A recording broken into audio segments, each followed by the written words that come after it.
Europe ట్రిప్‌లో మేము హాస్టల్స్‌లో స్టే చేసాము. ఆమ్‌స్టర్‌డామ్‌లో మేము స్టే చేసిన one of the hostel tour చూపిస్తాను. ఇదొచ్చేసి డ్యామ్ స్క్వేర్, చాలా ఫేమస్. 13th సెంచురీలో ఇక్కడ ఆమ్‌స్టెల్ రివర్ ఉండేది. దానిపైన ఫస్ట్ డ్యామ్ కట్టడం వల్ల అది ఇంకా పేరు వచ్చింది. రివర్ పోయింది, డ్యామ్ పోయింది, పేరు మాత్రం అలా మిగిలిపోయింది. ఒక మాన్యుమెంట్ కట్టారు. ఇదొచ్చేసి మానికెన్ పిస్ అని చెప్పి హాలండ్‌లోనే నెంబర్ 1 ఫ్రెంచ్ ఫ్రైస్ అన్నమాట. ఇక్కడ ఫ్రెంచ్ ఫ్రైస్ స్పెషాలిటీ ఏంటంటే దానిపైన ఒక డిప్ వేసి ఇస్తారు. 24 డిఫరెంట్ టైప్స్ ఆఫ్ సాసెస్ ఉంటాయి. మనం ఏదైనా సాస్ చూస్ చేసుకోవచ్చు.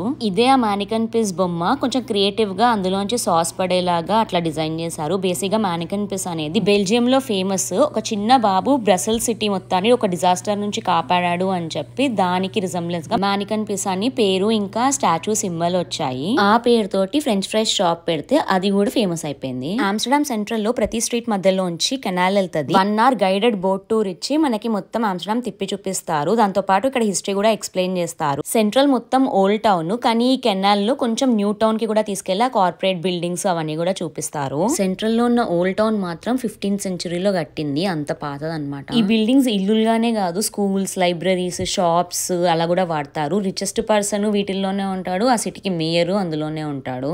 ఇది the smallest house in entire Amsterdam.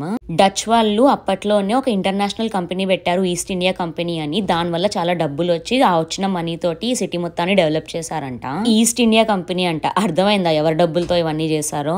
Anyway, ఇది మా హాస్టల్ టూర్. మొత్తం 8 బెడ్స్ వచ్చాయి మేము స్టే చేసిన రూమ్ లో. మేము మొత్తం ట్రిప్ లో ఏమేమి హాస్టల్స్ లో స్టే చేసామో వాటి లిస్ట్ కింద డిస్క్రిప్షన్ లో ఇస్తాను, చెక్ చేయండి. సో ఈ హాస్టల్ కి మాకు కామన్ రెస్ట్ రూమ్ వచ్చింది. సో అన్ని రూమ్స్ కి కలిపి ఒకటే రెస్ట్ రూమ్.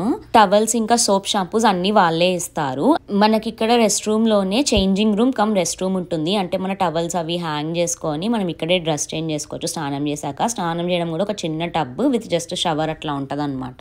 ఒక సైడ్ షవర్స్, ఇంకొక సైడ్ టాయిలెట్స్ ఉంటాయి. అండ్ మధ్యలో మనకి మిర్రర్స్ విత్ వాష్ బేసిన్, దాంతో పాటు హెయిర్ డ్రై చేసుకోవడానికి hair dryers, body lotions, perfumes ఇంకా అన్ని అమ్యూనిటీస్ వాళ్ళే ఇస్తారు. కావాలంటే యూజ్ చేసుకోవచ్చు. యూరోప్ మొత్తంలో హాస్టల్స్ అనేవి ఉంటాయి, ఎందుకంటే చాలా మంది సోలో ట్రావెలర్స్ ఉంటారు. సో వాళ్ళు స్టే చేయడానికి. అండ్ ఇందులో 8 బెడ్, 6 బెడ్, 2 బెడ్ అట్లా మనకు కావాల్సింది ఎంతమంది జనాలు ఉంటే మనం కంఫర్టబుల్ ఉంటామో దాన్ని బట్టి చూస్ చేసుకోవచ్చు. రూమ్ లో ఎన్ని ఎక్కువ బెడ్స్ ఉంటే మనకి ప్రైస్ అంతా తక్కువ పడుతుంది. ఒకళ్ళు ఇద్దరు వెళ్ళినప్పుడు ఇది చీప్ పడుతుంది. కాకపోతే ఫ్యామిలీ ఆఫ్ 4 వెళ్ళినప్పుడు మనం 4 బెడ్స్ తీసుకోవాలి. దాని బదులు హోటల్ రూమ్ తీసుకోవడమే బెటర్. అండ్ ప్రతి హాస్టల్లోనూ కిచెన్ ఉంటుంది, ఎందుకంటే చాలా మంది బయట తినకుండా వాళ్ళే కుక్ చేసుకోవడానికి ప్రిఫర్ చేస్తారు. కామన్ కిచెన్, మనం కుక్ చేసుకున్న తర్వాత క్లీన్ చేసేసి వెళ్ళిపోవడమే. బడ్జెట్ లో ట్రావెల్ చేయడము, బయట ఎక్కువ తినకుండా మేమే కుక్ చేసుకొని జస్ట్ ప్లేసెస్ అన్ని తిరిగి చూస్తాము అని బ్యాక్ ప్యాకింగ్ ట్రిప్ చేసే వాళ్ళకి ఈ హాస్టల్స్ అనేవి చాలా బెస్ట్ ఆప్షన్. ఇంతకీ మా హాస్టల్ టూర్ మీకు ఎట్లా అనిపించిందో కమెంట్ చేయండి. అండ్ ఈ వీడియో కనుక నచ్చినట్టయితే ఏం చేయాలో తెలుసు కదా, do like, share and subscribe.